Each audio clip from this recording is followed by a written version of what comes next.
Hola, como todos los jueves acá en QM Noticias, en Notas Verdaderas, vamos a hablar de uno de los temas que nos atraviesan a todos. Y estos temas que nos atraviesan a todos, si hay un tema que nos atraviesa a todos, es el tema de la educación. Y estamos con una especialista en educación, una pedagoga, profesora universitaria, una mujer que ha estado en la gestión pública en la provincia de Buenos Aires durante 8 años, desde el 2007 al 2015, gran parte de este tiempo en el tema secundario. Y bueno, estoy hablando de Claudia Bracchi, Brecci, vos me mirás cómo se pronuncia. Bracchi. Porque la voy a cambiar. Bueno, primero gracias por venir. No, gracias por la invitación. Y bueno, si hay un tema que genera siempre debates y que son esos debates inacabados, creo, es el tema, bueno, la importancia de la educación, la trascendencia de la educación. No hay político en el mundo que se atreva a decir que no hay que educar. Claro.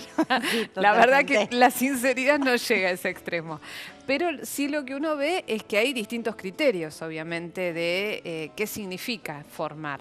Claro. Y en la Argentina, en los últimos, digamos, durante los 12 años de gobierno, de los distintos periodos de gobiernos kirchneristas, ha habido todo un andamiaje legal que ha reformulado lo que fue la reforma educativa de los 90 del menemismo, que durante la alianza quedó absolutamente en pie y realmente se modificaron las leyes y se invirtió mucho en educación. Sí, esto es indudable, con una ley de financiamiento educativo que permitió y que obligó a ese financiamiento.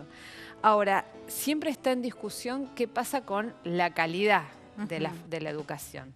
Vos que has estado tanto tiempo dentro del sistema y en el nivel que quizás más conflictividad genere, claro, como es el nivel medio, ¿cómo analizás en líneas generales el estado actual?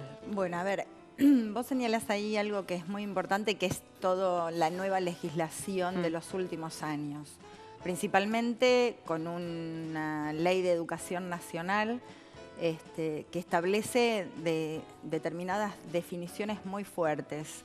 En primer lugar, que establece la educación como derecho social, al conocimiento como bien público y al Estado como garante de generar las condiciones. La ley establece garante de generar las condiciones materiales. Yo siempre agrego también que a través de las políticas públicas uno también va generando las condiciones simbólicas para que esa obligatoriedad suceda. Y no solamente fue el tema de la ley de educación nacional, sino la ley de financiamiento educativo que señalaste vos. Hay otra ley que es muy importante porque es un cambio de paradigma cultural, que es la ley de promoción y protección de los derechos de niñas, niños y adolescentes. La ley técnico-profesional, las de paritarias docentes, de centros de estudiantes, de educación sexual integral. Es decir, hay un conjunto de leyes que lo que dieron un marco es a cómo todos los chicos tenían derecho a ir a la escuela y había que generar políticas públicas que garantizaran. Entonces ahí empieza esa tensión que vos señalabas recién, ¿no? Entre inclusión y calidad, que muchos tratan de presentarlo como algo antagónico, pero la verdad es que cuando uno habla de inclusión y calidad es una falsa dicotomía, principalmente porque cuando vos estás incluyendo de que todos tienen derecho de ir a la escuela, también estás trabajando sobre una educación de calidad. Y ahí te hago una observación en términos que uno vino trabajando y estudiando. Uno puede hablar de calidad de la educación o uno puede hablar de educación de calidad. ¿Y por qué te señalo esto en términos que no son semánticos, sino dónde pones el foco? Sí. ¿Qué pones el foco en la calidad o pones el foco en la educación? La verdad es que esa legislación y las políticas públicas pusieron el foco en la educación, que tiene que ser de calidad en tanto y en cuanto sea para todos. Por eso ahí uno plantea políticas públicas en términos de políticas públicas universales.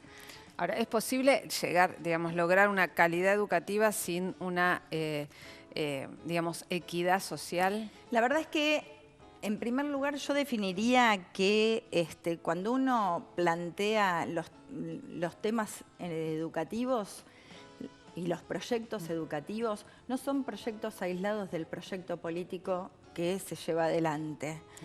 Y la verdad es que los proyectos educativos pueden llevarse adelante y el mayor desafío es que esas políticas públicas en educación puedan llegar a la escuela y al aula.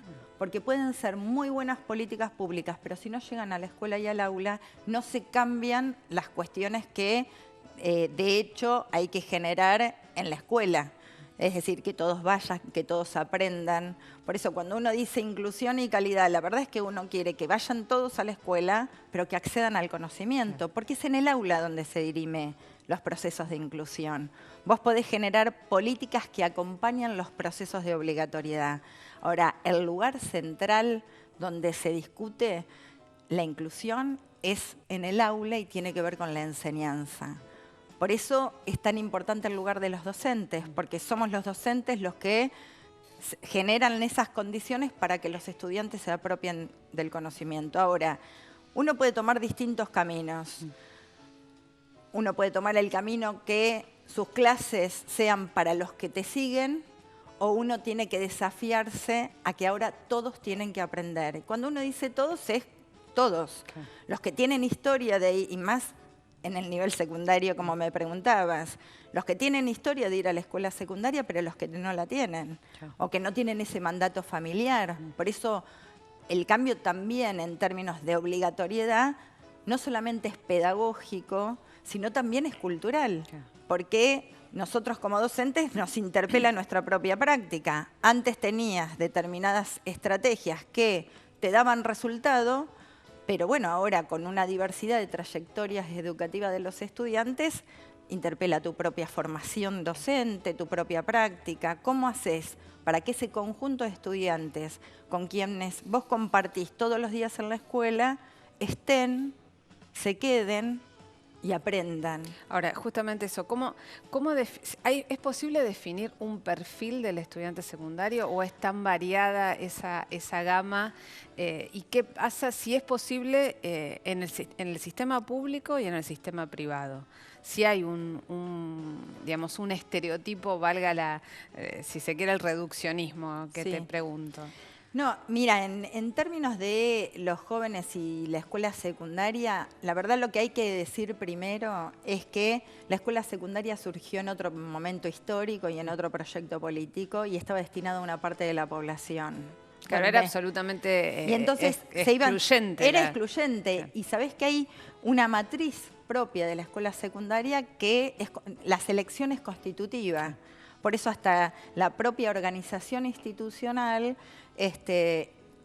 tenía dispositivos de selección que iban a llegar a algunos. Por eso la nueva legislación interpela fuertemente al sistema educativo y fuertemente a la escuela. Porque la verdad que las trayectorias o las experiencias vitales de los jóvenes son distintas, son diversas.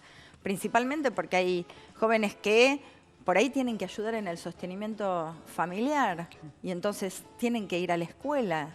Entonces, cuando yo definía hoy, como lo señala la ley, el Estado es garante, ahí hay una definición política. No es el sujeto estudiante el responsable de su trayectoria educativa, sino que es el Estado el que tiene que generar las condiciones.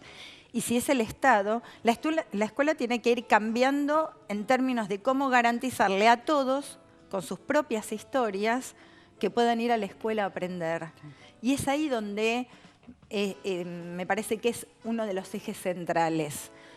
Porque principalmente, en algunos casos, ayudan en el sostenimiento familiar. En otros casos, por ahí son mamás o papás tempranamente. Ahora, nosotros hicimos un estudio cuando yo estaba en secundaria sobre el tema principalmente de las chicas que no cuando están embarazadas, pero sí cuando tienen el bebé terminan dejando la escuela, que después vuelven de adultas cuando crían sus hijos a terminar la secundaria. Con algo que dijiste vos al principio, nuestro país, para nuestro país, la educación es un valor social muy fuerte. Ir a la escuela te genera mejores condiciones para tu proyecto de vida o para insertarte al mundo del trabajo, pero hay una valoración social del lugar que tiene la escuela. Entonces, por eso cuando se establece la obligatoriedad, también interpela a la sociedad esta escuela secundaria, que era para algunos, que ahora tenga que ser para todos. Por eso es más fácil decir, si incluimos, entonces tenemos que bajar la calidad. Y la verdad que bajo ningún punto de vista es parte de la política pública que se quiso generar, que el que todos vayan tenés que bajar la calidad. Ahí es donde tu saber docente, que hay que repensar, que hay que trabajar, que hay que discutir, cómo a esas distintas experiencias de vida uno tiene que generar las condiciones para poder enseñar los distintos saberes en un tiempo que está determinado por los tiempos escolares. Y donde para muchos chicos la escuela es, digamos, yo siempre lo defino como que la escuela es un espacio de posibilidad. Para muchos chicos la escuela es ese espacio de posibilidad que puede torcer destinos que a lo mejor se nos presentan como inevitables. Y la verdad es que ahí los docentes tenemos mucho que ver, porque vos como docente podés favorecer que los chicos estén, aprendan, se quieran descubrir el conocimiento, se apropien de esos saberes, o podés generar condiciones para que no elijan estar. Por eso hay una parte muy importante desde el lugar del deseo. Yo siempre digo que hay algo del deseo nuestro como docentes que es importante para generar que los otros aprendan. Si vos no querés que los chicos estén, los chicos sienten que vos no querés que estén ahí. Por eso nuestro lugar es de una responsabilidad ética y política muy importante. Porque nosotros tenemos que dar historia, geografía, matemática o la maestra de primaria. Ahora, ahí también entra en juego que cuando los chicos van a la escuela son otros los proyectos de vida que pueden construir. Principalmente en el presente, pero para mí hay algo que pude ver en todo este tiempo, es que cuando los chicos van a la escuela, están con otros, siempre hay profesores que abren esos universos, ¿no?, simbólicos. Puede imaginarse futuro. Si nosotros nos retrotraemos a la década de los 90, hay investigaciones que mostraban que los chicos no podían imaginarse a 10 años, principalmente chicos de sectores populares. La escuela te cambia, te abre esos horizontes, te generan que vos podés construir ese proyecto, que vos podés elegir ir a estudios superiores, a la formación docente, técnica, a la universidad. Y esas son las posibilidades que te da la escuela, que lo daba antes y que el desafío mayor de los últimos años es que ahora es para todos y en todos los niveles, desde cuando sos más pequeño, en la educación inicial, hasta terminar la secundaria. Me parece que esos son pasos cualitativos que se dieron en la educación argentina.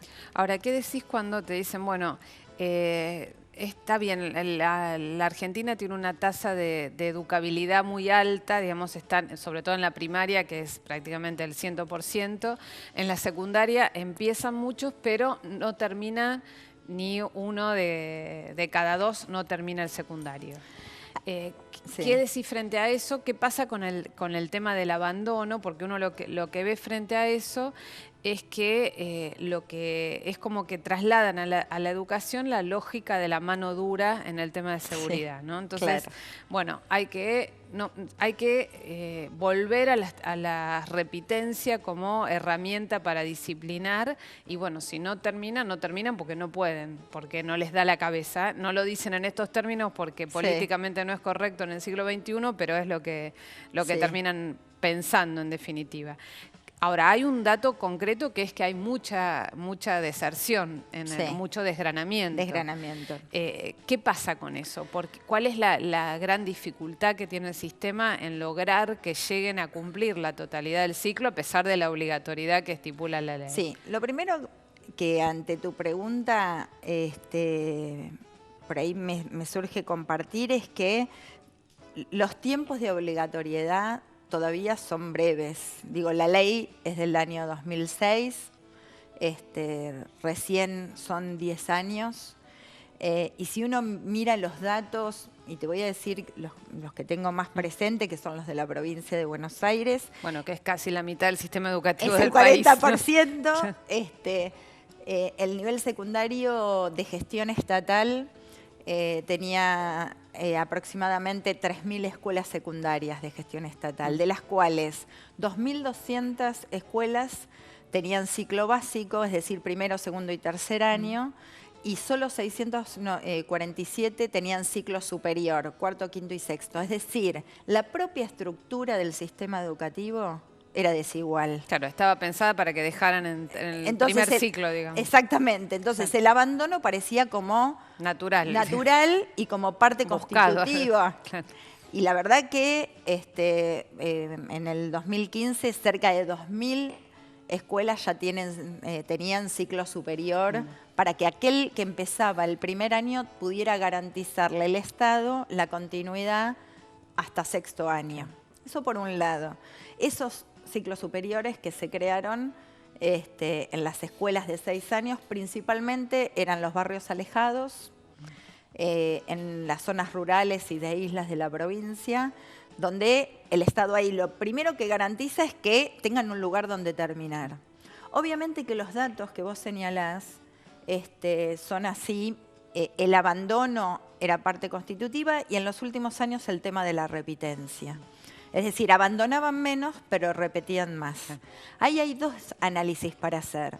Por un lado, el análisis para hacer, porque ahí lo que interpelan también es al docente, a las prácticas docentes. Claro. ¿Cómo enseñamos ahora a esta diversidad de estudiantes con distintas historias familiares, sociales, culturales, pero que comparten ese espacio común que es la escuela? Te propongo, porque es un tema para desarrollar, que pasamos al próximo bloque, hacemos un corte y seguimos hablando sobre esto de qué significa la repitencia y cuál es la responsabilidad del docente y el rol del docente en todo Dale, esto. Buenísima, gracias. Bueno, seguimos en el próximo bloque acá, en Notas Verdaderas, hablando de un tema que nos involucra a todos y que sin eso no hay ni presente, ni futuro, ni nada: la educación.